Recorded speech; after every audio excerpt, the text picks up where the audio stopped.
Eh bien, bonsoir à tous les amis, supporters, supportrices parisiens, supporters, supportrices d'autres clubs, amoureux du football, bienvenue à vous.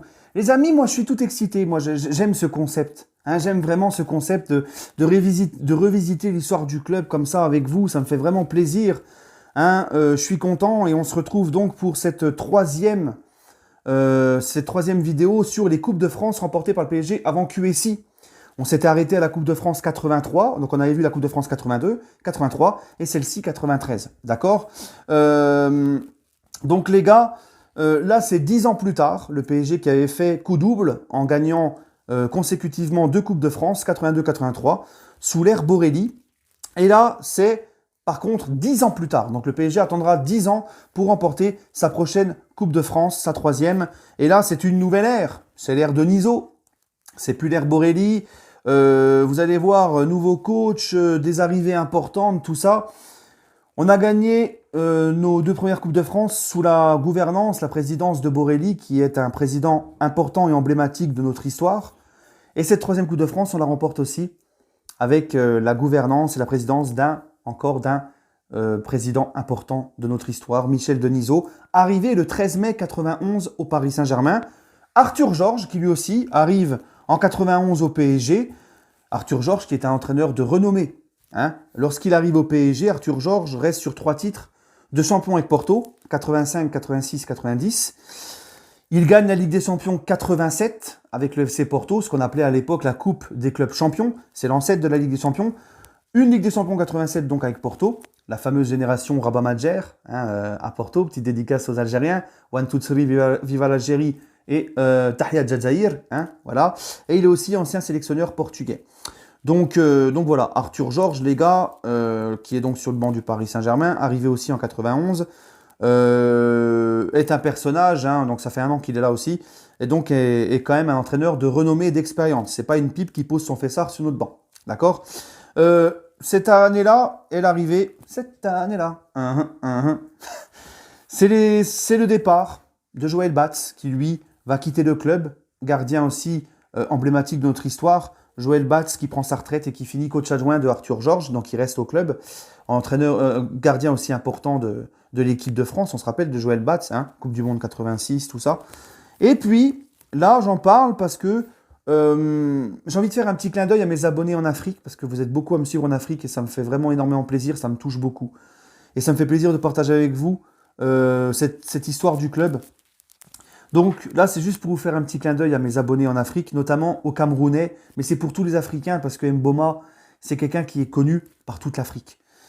Et parce que Patrick Mboma, cette saison-là, cet été 92-93, cette saison-là, Patrick Mboma va signer son premier contrat pro en club et au PSG, puisqu'il est formé au PSG, et il est prêté dans la foulée à Châteauroux, où il marquera 43 buts en 2 saisons.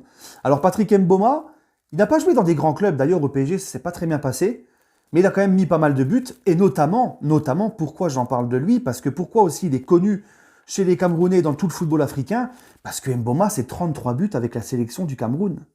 Mboma, les gars, c'est avec Eto'o, le plus grand attaquant que le Cameroun ait connu. D'accord. Mboma, c'est le respect en Afrique. Mboma, respecté par les Camerounais et toute l'Afrique. Voilà. Donc, c'était un petit clin d'œil. Les arrivées, les gars, et en plus c'est un super mec Mboma. Les arrivées, du côté des arrivées au PSG, vous allez voir, des joueurs importants arrivent aussi cet été-là. Vincent Guérin en provenance de Montpellier, Bernard Lama, super nanar, qui arrive en direct, qui arrive du RC Lens, les gars.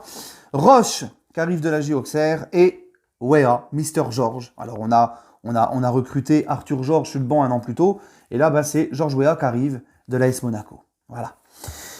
En Division 1, le Paris Saint-Germain, à l'époque ça ne s'appelait pas la Ligue 1, c'est la Division 1. Le PSG va, vous allez voir, on a fait une très bonne saison, une très grosse saison. On finit 2e derrière l'OM. Mais il se passe un truc cette saison-là. L'affaire va OM. Et oui, c'est pas une légende, ce ne sont pas des mythos ou un complot. L'OM, preuve à l'appui, est condamné pour corruption. Le titre leur est destitué. Ils ne sont pas champions. Aucun champion, c'est annulé.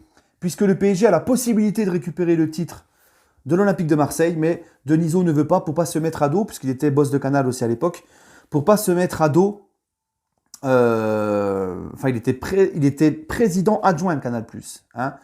C'était pas lui encore le plus grand boss, mais c'était l'adjoint, il me semble. Et Denisot, les gars, bah, il voudra pas. Il voudra pas parce que il veut pas se mettre à dos les supporters de l'OM et perdre des abonnés à Canal+. Tout simplement. Voilà. Donc ils ne veulent pas froisser les supporters de l'OM et se retrouver. Voilà, il veut pas prendre le titre.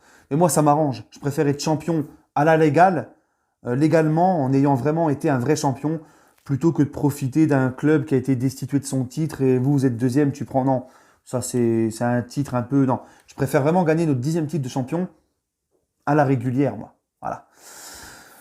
Donc on finit deuxième quand même de cette division 1. En Coupe UEFA, c'est la grosse saison en Coupe UEFA du PSG. Et à l'époque, la Coupe UEFA, bah, il y avait que les champions qui allaient jouer la Ligue des Champions. C'était la Coupe des clubs champions. Donc les deuxièmes, troisièmes, quatrièmes de championnat, tout ça, notamment des gros championnats, partaient en Coupe UEFA. Donc il y avait du niveau. Il y avait du niveau en Coupe UEFA à l'époque. Le PSG, c'est la saison où, et celle-là, on la fera, cette épopée européenne-là, cette épopée en Coupe UEFA, on la fera quand on verra les épopées européennes du PSG avant QSI, les belles épopées. Mais on est obligé d'en parler. C'est la fameuse saison où on fait la remontada contre le Real. On n'a pas subi que des remontadas, on en a mis aussi. Et on va perdre 3-1 à Bernabéu et on va s'imposer 4-1 au parc sur la tête d'Antoine Camboiré, casque d'or, qui a fêté son anniversaire hier et qui fera son retour au parc avec le FC Nantes ce week-end. Et oui les gars, petit clin d'œil à casque d'or qui reste dans nos cœurs et qui est important pour nous les supporters parisiens. Donc ça nous permet d'aller en demi-finale de Ligue de Coupe UEFA. Et là on affronte la Juve, on perd 2-1 à Turin et on perd 1-0 au parc. On s'en sort quand même avec une demi-finale de Coupe UEFA. C'est pas anodin à l'époque, c'est quand même un très beau parcours. On passe à la Coupe de France. Et oui, celle-là, par contre, on va la remporter. 32e de finale, le PSG se déplace à Strasbourg et va s'imposer difficilement 1-0 après prolongation. 16e de finale, le PSG se déplace à Annecy en D2, club de D2, et le PSG s'impose encore difficilement 1-0. 8e de finale, le PSG va à Monaco et élimine Monaco 1-0. Encore une fois, 1-0. Tarek, je te passe le salam, PSG qui élimine Monaco. Et PSG Bordeaux, victoire 2-0 au parc. Snake Hill, je te passe le bonsoir. PSG Bordeaux, 2-0 les gars. Et puis demi-finale PSG, Stade Lavallois, club de D2, 1-0 pour Paris Saint-Germain. Dis donc, beaucoup de 1-0 du côté du PSG. Hein. J'imagine pas si ça serait à l'époque les supporters de maintenant. Ah, fais chier, pas de but, pas de jeu, machin. Et puis Arthur Georges, c'est une pipe, et puis il faut le virer, et puis machin. Tu vois. Voilà. Mais ça ne nous empêche pas d'aller en finale. Hein, et d'affronter Nantes, et cette fois-ci on va s'imposer 3-0, but de Camboiré sur penalty à la 49e, Ginola à la 55e, la coup franc enroulé magnifique, hein, voilà, et puis Roche à la 60e, sur un corner de Vincent Guérin, une tête, 3-0, match plié à la 60e, Alain Roche qui marque sur corner, Alain Roche qui marque de la tête, lui qui est arrivé l'été précédent en provenance d'Auxerre, sur un corner de Vincent Guérin, nouvelle recrue lui aussi, arrivé de Montpellier. Voilà. Donc on s'impose 3-0 dans cette 76e Coupe de France. On remporte notre 3e Coupe de France de notre histoire dans un Parc des Princes avec 48 789 spectateurs. Nantes finira à 8 contre 11 à la rencontre. Sur le penalty de Camboiré, expulsion de 42 à la 49e. Et puis après le 3e but de Roche, Nantes va reprendre 2 cartons jaunes dans le match. Voilà. Donc le PSG s'impose 3-0. Voilà. Et là, il y a quelque chose, les amis.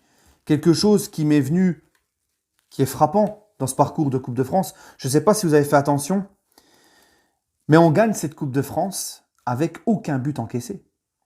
Et ça, c'est beau, ça. Ça, c'est beau. Ça fait plaisir, ça fait plaisir. Voilà, les gars, bah écoutez, comme d'habitude, je vous mets 2-3 images du match juste après, là, avant de se quitter. Et puis, je vous dis à demain pour la prochaine Coupe de France remportée par PSG en 95, 2 ans plus tard. Voilà, prenez soin de vous, les amis, et allez Paris.